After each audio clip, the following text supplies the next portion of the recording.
ದ್ವಾದಶ ರಾಶಿಗಳ ವಾರದ ಫಲ ಹೇಗಿದೆ ಅಂತ ನೋಡ್ತಾ ಇದ್ವಿ.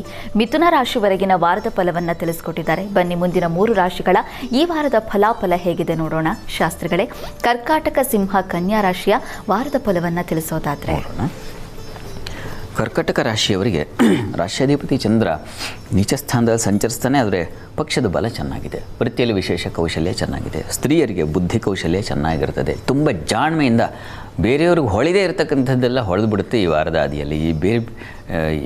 ಯಾರಿಗೆ ಗೊಂದಲ ಆಗುತ್ತೋ, ಯಾರಿಗೆ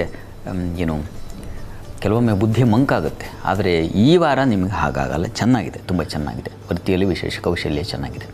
ಕೆಟ್ಟ ಸಲಹೆಗಳಿಂದ ಸ್ವಲ್ಪ ಪ್ರಮಾದ ಉಂಟಾಗಬಹುದು, ಹುಷಾರು. ಉನ್ನತ ಶಿಕ್ಷಣದವರಿಗೆ ತೊಂದರೆ ಇಲ್ಲ, ಚೆನ್ನಾಗಿದೆ. ಹೆಚ್ಚಿನ ಅನುಕೂಲಗಳು ಉಂಟಾಗ್ತಕ್ಕಂಥ ಸಾಧ್ಯತೆ ಇದೆ. ಆದರೆ ಆರೋಗ್ಯ ಸ್ವಲ್ಪ ವ್ಯತ್ಯಾಸ ಆಗಬಹುದು. ಹೀಗಾಗಿ ಸ್ವಲ್ಪ ಆರೋಗ್ಯದ ಕಡೆ ಗಮನ ತೆಗೆದುಕೊಳ್ಳಿ. ಮತ್ತು ಮಾತು ಅಷ್ಟೇ, ಕುಟುಂಬದವ್ರ ಜೊತೆಗೆ ಮಾತಿನ ಘರ್ಷಣೆಗಳು ಬರೋ ಸಾಧ್ಯತೆ ಇರುತ್ತೆ ವಾರದ ಆದಿಯಲ್ಲೇ. ಹೀಗಾಗಿ ಮಾತು ಸ್ವಲ್ಪ ಮಿತವಾಗಿರಲಿ, ಹಿತವಾಗಿರಲಿ, ಚೌಕಟ್ಟಿದ್ದರೆ ಬಹಳ ಒಳ್ಳೆಯದು. ಉಳಿದ ವೃತ್ತಿಯಲ್ಲೆಲ್ಲ ತುಂಬ ಚೆನ್ನಾಗಿದೆ. ಅಲ್ಲಿ ಲಾಭಾಧಿಪತಿ ಶುಕ್ರ ಇರೋದರಿಂದ ವೃತ್ತಿಯಲ್ಲಿ ತುಂಬ ವಿಶೇಷವಾದ ಅನುಕೂಲಗಳು, ಸಹಾಯಗಳು, ಸಹಕಾರಗಳು ಮತ್ತು ಮಾನ್ಯತೆ ಸಿಗ್ತಕ್ಕಂಥದ್ದು, ಕೌಶಲ್ಯ ಪ್ರದರ್ಶನ ಇದೆಲ್ಲ ತುಂಬ ಚೆನ್ನಾಗಿದೆ. ಹೀಗಾಗಿ ಕರ್ಕಟಕ ರಾಶಿಯವರಿಗೆ ವಾರದ ಆದಿಯಲ್ಲಿ ಹೆಚ್ಚಿನ ಅನುಕೂಲ ಇದೆ, ಆತಂಕ ಬೇಡ. ಆದರೆ ಸಲಹೆಗಳ ವಿಚಾರದಲ್ಲಿ ಸ್ವಲ್ಪ ಹುಷಾರಾಗಿದೆ. ಇನ್ನು ವಾರಾಂತ್ಯ ನೋಡೋಣ. ವಾರಾಂತ್ಯದಲ್ಲಿ ಕರ್ಕಟಕ ರಾಶಿಯವರಿಗೆ ವೃತ್ತಿಯಲ್ಲಿ ಅನುಕೂಲ ಚೆನ್ನಾಗಿದೆ. ಸ್ತ್ರೀಯರಿಗೆ ಸ್ವಲ್ಪ ಶತ್ರುಗಳ ಬಾಧೆ ಬರಬಹುದು. ವಿದೇಶ ವಹಿವಾಟಿನಿಂದ ಲಾಭ ಚೆನ್ನಾಗಿದೆ. ತಂದೆ ಮಕ್ಕಳು ಸ್ವಲ್ಪ ಮನಸ್ತಾಪ ಬರಬಹುದು. ಇದು ಸಣ್ಣ ಪುಟ್ಟ ಪ್ರಮಾಣದಲ್ಲಿ ಅಷ್ಟೇ, ಆತಂಕ ಬೇಡ. ಆದರೆ ವಿದೇಶ ವಹಿವಾಟು ತುಂಬ ಚೆನ್ನಾಗಿರುತ್ತೆ, ಲಾಭದಾಯಕವಾಗಿರುತ್ತೆ. ಅದರಲ್ಲೂ ಕೂಡ ಈ ಹೈನು, ಹಾಲು ಇಂಥ ಕ್ಷೇತ್ರದಲ್ಲಿ ವ್ಯವಹಾರ ಮಾಡೋರಿಗೆ ತುಂಬ ಚೆನ್ನಾಗಿ ಹೆಚ್ಚಿನ ಅನುಕೂಲ ಕಾಣಲಿಕ್ಕೆ ಅವಕಾಶ ಇದೆ.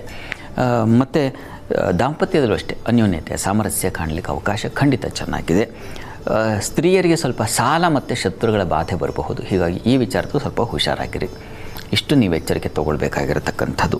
ಬುಧ ಅವನು ವ್ಯಯಾಧಿಪತಿಯೂ ಹೌದು, ತೃತೀಯಾಧಿಪತಿಯೂ ಹೌದು. ಸೇವಕರ ಜೊತೆಗೆ ಅಥವಾ ಇನ್ಯಾರೋ ಸಹಾಯ ಮಾಡ್ತಕ್ಕಂಥ ನಿರೀಕ್ಷೆ ಇಟ್ಕೊಂಡಿದ್ರೆ ಅದರಿಂದ ನಿಮಗೆ ಸೂತ್ರ ಪ್ರಯೋಜನ ಆಗೋಲ್ಲ.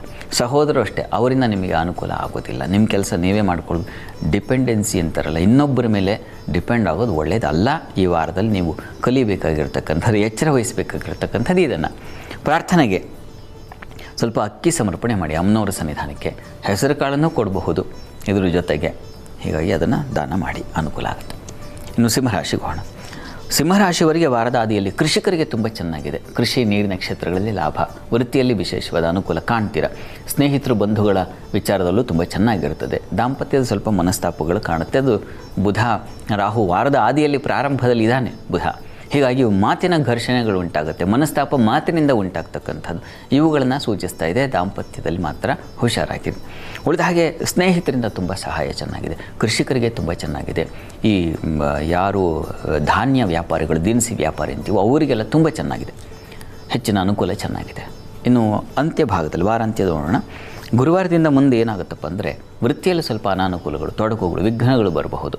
ಹಣ ಲಾಭ ವಿಚಾರದ್ದು ಸ್ವಲ್ಪ ತೊಡಕು ಉಂಟಾಗಬಹುದು. ಯಾಕಂದರೆ ಬುಧ ನೀಚ ಸ್ಥಾನಕ್ಕೆ ಹೋಗ್ತಾನೆ. ಯಾರು ಧನಾಧಿಪತಿಯೋ, ಯಾರು ವಾಗಾಧಿಪತಿಯೋ, ಯಾರು ಕುಟುಂಬಾಧಿಪತಿಯೋ ಅವನು ಲಾಭಾಧಿಪತಿಯೋ ಹೌದು ಬುಧ. ಹೀಗಾಗಿ ಬರೋ ಲಾಭ ನಿಂತೋಯ್ತಾ ಅಂತಕ್ಕಂಥ ಆತಂಕ ಬರುತ್ತೆ. ಅಂಥದ್ದು ಸಂದಿಗ್ಧ ವಾತಾವರಣ ನಿರ್ಮಾಣ ಆಗುತ್ತೆ. ಅಷ್ಟಮಕ್ಕೆ ಹೋದಾಗ ನಷ್ಟವೇ ಫಲ. ಹಣ ನಷ್ಟ, ಮಾತಿನ ನಷ್ಟ, ಕುಟುಂಬದವ್ರ ಜೊತೆಗೆ ಅಷ್ಟಕ್ಕಷ್ಟೇ, ಬಂಧುಗಳ ಜೊತೆಗೆ ಅಷ್ಟಕ್ಕಷ್ಟೇ. ಹೀಗಾಗ್ಬಿಡಿ ಯಾರು ಬೇಡ ನನಗೆ ಅನ್ನೋ ಒಂದು ವಾತಾವರಣ ನಿರ್ಮಾಣ ಆಗುತ್ತೆ. ಈ ರೀತಿಯಲ್ಲಿದೆ. ಹೀಗಾಗಿ ನೀವಂತೂ ಪ್ರತಿ ದಿವಸ ಆ ಬುಧನ ಮಂತ್ರ ಹೇಳ್ಕೊಳ್ಳೋದು ಅಥವಾ ವಿಷ್ಣು ಸಹಸ್ರನಾಮ ಹೇಳ್ಕೊಳ್ಳೋದು ಇದೆಲ್ಲ ತಪ್ಪದೇ ಮಾಡಬೇಕು. ಪರಿಹಾರ ಏನಪ್ಪ ಅಂದರೆ ಲಕ್ಷ್ಮೀನಾರಾಯಣರ ಪ್ರಾರ್ಥನೆ ಮಾಡ್ಕೊಳ್ಳಿ. ವಿಷ್ಣು ಸನ್ನಿಧಾನಕ್ಕೆ ಹೆಚ್ಚು ಹೋಗಿ ಬನ್ನಿ. ನೀವು ಕೂಡ ಹೆಸರು ಕಾಳು ಸಮರ್ಪಣೆ ಮಾಡಿ, ಅದು ಪೊಂಗಲ್ ಮಾಡಿಸಿ ನೈವೇದ್ಯ ಮಾಡಿ ಭಗವಂತನಿಗೆ, ವಿಷ್ಣುವಿಗೆ ಅದನ್ನು ಪ್ರಸಾದ ತೊಗೊಂಡ್ರೆ ಇನ್ನೂ ಒಳ್ಳೆಯದು. ಆಗ ನಿಮಗೆ ಮಾತು ಮತ್ತು ಹಣ ಈ ವಿಚಾರಗಳು ಸ್ವಲ್ಪ ಘಾಸಿ ಆಗೋದು ನಿಲ್ಲುತ್ತೆ. ಇನ್ನು ಕನ್ಯಾಕ್ಕೆ ಹೋಗೋಣ.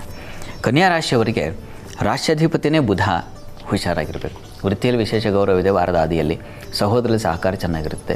ದಾಂಪತ್ಯದ ಸ್ವಲ್ಪ ಮನಸ್ತಾಪಗಳಿದೆ. ವ್ಯಾಪಾರದಲ್ಲೂ ಅಷ್ಟೇ ಘರ್ಷಣೆಗಳು, ಮೋಸ ಆಗೋ ಸಾಧ್ಯತೆಗಳು, ಅಲ್ಲೇನೋ ಒಂದು ರೀತಿಯ ಪ್ರಮಾದಗಳು ಅಥವಾ ಅಹಿತಕರ ಘಟನೆ ನಡೆಯುವ ಸಾಧ್ಯತೆ ಎಕ್ಸ್ಪೆಕ್ಟೇ ಮಾಡಿರೋದಿಲ್ಲ ನೀವು, ಅಂಥದ್ದೊಂದು ಘಟನೆ ನಡೆದುಬಿಡುತ್ತೆ. ಆ ರೀತಿಯ ಸಾಧ್ಯತೆ ಸೂಚಿಸ್ತಾ ಇದೆ, ಹುಷಾರು. ಆದರೆ ಸೇವಕರು, ಸಹಾಯಕರು ಯಾರಿಗೋ ಕೆಲಸ ಹೇಳಿದರೆ ಅವರಿಂದ ತುಂಬ ಒಳ್ಳೆಯ ರೀತಿಯಲ್ಲಿ ಅನುಕೂಲಗಳಾಗೋ ಸಾಧ್ಯತೆ ಚೆನ್ನಾಗಿದೆ. ನಂಬಿಕೆ, ವಿಶ್ವಾಸ, ಸ್ತ್ರೀಯರಿಗೆ ಹೆಚ್ಚಿನ ನಂಬಿಕೆ ಕಾಣಲಿಕ್ಕೆ ಅವಕಾಶ ಇದೆ. ಯಾರನ್ನೋ ನಚ್ಚಿ ಏನೋ ಒಂದು ಕೆಲಸ ಕೊಟ್ಟರೆ ಶ್ರದ್ಧೆಯಿಂದ ಮಾಡ್ತಾರೆ. ಆ ರೀತಿಯ ಒಂದು ಸಾಧ್ಯತೆ ಚೆನ್ನಾಗಿದೆ, ಆತಂಕ ಬೇಡ. ಇನ್ನು ವಾರದ ಅಂತ್ಯ ಗಮನಿಸೋಣ. ವಾರಾಂತ್ಯದಲ್ಲಿ ಬುಧ ಬಲಹೀನನಾಗ್ತಾನೆ ರಾಷ್ಟ್ರಾಧಿಪತಿ, ಹೀಗಾಗಿ ಕರ್ಮಾಧಿಪತಿಯೂ ಹೌದು ಬುಧ. ಹೀಗಾಗಿ ವೃತ್ತಿಯಲ್ಲಿ ಸ್ವಲ್ಪ ತೊಡಕುಗಳುಂಟಾಗುವ ಸಾಧ್ಯತೆ ಇರುತ್ತದೆ. ಬಹಳ ಎಚ್ಚರಿಕೆಯಿಂದ ಕೆಲಸ ಮಾಡಿ. ನೀವು ಎಷ್ಟೇ ಬುದ್ಧಿವಂತರಿರಬಹುದು, ಆದರೂ 2 ಸಲ 3 ಸಲ ಪರೀಕ್ಷೆ ಮಾಡಿಕೊಂಡು ಇನ್ನೊಬ್ಬರ ಸಲಹೆ ತಗೊಳ್ಳೋದು ಒಳ್ಳೆಯದು. ಗುರು ಇದ್ದಾನೆ ಕರ್ಮಸ್ಥಾನದಲ್ಲಿ, ಹೀಗಾಗಿ ನೀವು ಬಚಾವಾಗ್ತೀರಾ, ಹೆಚ್ಚು ಆತಂಕ ಇಲ್ಲ. ಗುರು ಒಬ್ಬನೇ ನಿಶ್ಶೇಷ ದೋಷಹರಣೆ ಶುಭವರ್ಧನೆ ಚ ವೀರ್ಯಂ ಗುರೋರಧಿಕಮಸ್ತ್ಯಖಿಲ ಗ್ರಹೇಭ್ಯ ಅಂತ. ಅದೊಂದು ಕಾಪಾಡುತ್ತೆ ಗುರುವಿನ ಬಲ, ನಿಮಗೆ ಆತಂಕ ಬೇಡ. ಕೃಷಿ ಧಾನ್ಯ ವ್ಯಾಪಾರದಲ್ಲಿ ತುಂಬ ಲಾಭ ಚೆನ್ನಾಗಿರ್ತದೆ. ಬಂಧು ಸ್ನೇಹಿತರ ಸಹಕಾರ, ಯಾಕೆಂದರೆ ಚತುರ್ಥದಲ್ಲಿ ಚಂದ್ರ ಸಂಚರಿಸ್ತಾನೆ, ಗುರು ದೃಷ್ಟಿ ಬೇರೆ ಇದೆ, ತುಂಬ ಒಳ್ಳೆಯದಿದು. ಯಾವುದು ಬುಧ ನಷ್ಟ ಮಾಡ್ತಾನೋ ಅದರ 2 ಪಟ್ಟು ಬೇರೆ ಗ್ರಹಗಳು ಶುಭ ಫಲವನ್ನು ತಂದುಕೊಡ್ತಾಯಿವೆ ಕನ್ಯಾ ರಾಶಿಯವರಿಗೆ. ಹೀಗಾಗಿ ಆತಂಕ ಬೇಡ. ಆರೋಗ್ಯದ ಸ್ವಲ್ಪ ವ್ಯತ್ಯಾಸ ಆಗಬಹುದು, ಚರ್ಮ ಸಂಬಂಧಿ ತೊಂದರೆಗಳು ಉಂಟಾಗುವ ಸಾಧ್ಯತೆ ಇರುತ್ತೆ, ಹುಷಾರು. ಇದಕ್ಕೆ ಕನ್ಯಾ ರಾಶಿಯವರು ಏನಪ್ಪ ಮಾಡೋದು ಅಂತಂದರೆ ವಿಷ್ಣು ಸನ್ನಿಧಾನದಲ್ಲಿ ಅಭಿಷೇಕ ಮಾಡಿಸಿ, ತುಂಬ ಸಹಾಯವಾಗುತ್ತೆ. ನರಸಿಂಹ ಕವಚ ಹೇಳ್ಕೊಳ್ಳಿ. ಕುಜುನ್ ಜೊತೆಗೆ ಬುಧ ಸೇರಿದಾಗ ಈ ಮೈ ಸುಡೋದು ಅಥವಾ ಹುಣ್ಣಾಗ್ತಕ್ಕಂಥದ್ದು, ಉಷ್ಣ ಪ್ರಕೃತಿ ಜಾಸ್ತಿ ಆಗೋದು, ಅದರಿಂದ ಚರ್ಮಕ್ಕೆ ತೊಂದರೆ ಆಗ್ತಕ್ಕಂಥ ಸಾಧ್ಯತೆ, ಈ ಬಾಧೆ ಇರುತ್ತೆ. ಹೀಗಾಗಿ ನರಸಿಂಹ ಕವಚವನ್ನು ಹೇಳ್ಕೊಳ್ಳಿ ಇದ್ರ ಜೊತೆಗೆ.